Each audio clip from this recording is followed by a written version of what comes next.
How are you, Mr. Whetro? Fred, it's Monday. I'm fantastic. We're getting back at it.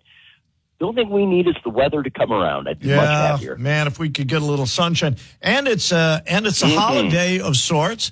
It's a happy 5th of America Day to you this morning. Well, thank you. May the 4th be with you yesterday, Fred. Yeah, that's true. I'm so tired of hearing that one. So according to the headline from last week, we had 9 straight days of gains, and that's the first time since, I think it went all the way back to like 2004, the last time we saw gains for 9 straight days. What happened, man? What's going on? I read that too, and I'm going, really? Since 2004? Yeah. Look at this run we've had. It dropped down, the S&P hit negative 21 points, didn't end the day that day. That's been a few weeks ago, and it's been bounced back up ever since. But you're right. We had economic data coming out. The employers added 177,000 jobs in April, a little down from the last month, but a lot better than what they expected. So, maybe the tariffs aren't going to hit it as hard. But again, this is all a wait and see. It's been a lot of rhetoric. We've said the emotions are moving people. But what happened was the Dow finished up 564 points, which is 1.39%. And the S&P 500 up 82.5 points, which is 1.47%. And the NASDAQ up almost 267 points, which is a little over 1.5%. So on a 5-day, they've been on a tear. The Dow is up 3. The S&P is up 2.92%. And the NASDAQ is up 3.42 for a 5-day average. Wow, that's still negative really for the year, but we're getting there. Yeah, we've come a long way, baby. Yeah, we have. So, hey, and we've got more to look forward to. Now, overnight? What did the Asian markets and European markets look like, and what do our early numbers look like as we go into today? Well, actually, they were closed last night, Fred. They're coming up on this holiday right now that all the Asian markets are shut down. Well, I shouldn't say all. The main ones we watch are all closed. I know.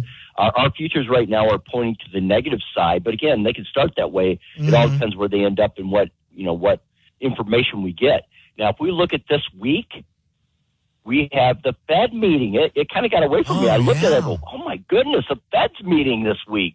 So, and there's pressure from President Trump to lower interest rates based on the information that's been coming out. Unemployment's sitting at 4.2, which isn't out of line. It's been there for a little while. It stayed the same, but he wants him to cut interest rates to stimulate this economy, and I'm not sure he's going to. I think he's going to set pat, but this is a wait and see, and we'll surely let you know when that happens. But I thought it was interesting that all 11 sectors on Friday were in the positive, and we had about roughly 90% of the stocks were positive, which is incredible. Some of your winners, J.P. Morgan Chase rose 2.3, Visa closed up 1.5 higher. Even though the U.S. economy shrank, we came out with that GDP at 0.3%. I've been hearing rhetoric that, you got to look at under the hood and read more data. It wasn't as bad as what they think. And I think that kind of helped prop up that market again. But we had Exxon rose 0.4%, but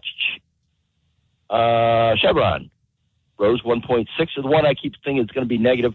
Apple actually was negative. Really? Apple was down 3.7, yeah. They just announced that they were going to start doing stuff here in the United States again, some kind of $1 billion investment in the country. Yeah, I know. They're going to have to, Fred, because the tariffs are going to cost them about $900 million. So you better bring it back over here. You either lose it over there or come invest here. Okay. Now, I noticed, too, it'll take time. Near the end of the report that crude prices are down again, about 17% this year. I haven't seen it really. Amazing. In fact, I paid attention when I drove past one of the gas stations this morning on the way in. It's still $2.30 over on my side of town, over on the east side. Still $2.30 a gallon over there for $2.30? Yeah, for regular. Or $3.20. Got to be more than $2. $3.20. $3.20. Okay, there we go. It's ridiculous. And I don't. Now, the thing I heard, so it's below $60 a barrel. Producers can't turn a profit with that. How does that translate to what we're seeing at the pump then, if they're not able to make any money on it? if you could see me right now, Fred, I'm scratching my head going, I don't get it either. It's going to trickle down to us because that gas's average, national average is $3.16. Diesel, still sitting at $3.53. I would like to see it to go below $3.50. But I'm with you. It's your show, Fred. Whatever you say goes. I want it to be $2.30 all day long. I could live with that. Rule number 8, right? That's your right. Show, hey, gas wants to be $2.30, make it $2.30. I could live with that. So we got the Fed to look forward to this weekend. Yes. We're starting the day off negative, but that can always change because nothing closes until 4 o'clock this afternoon. Were there any other reports that we should keep an eye on today? Other earnings? Oh, yeah. We've got a lot of company reports. We have Palantir, Ethan Allen, Ford, Hims, and Mattel. Okay. All right. So that'll keep you busy. I've got other things to do, and we'll talk again tomorrow morning. Now, if you need to reach Mr. Whetro, that's easy. 419-824-3300.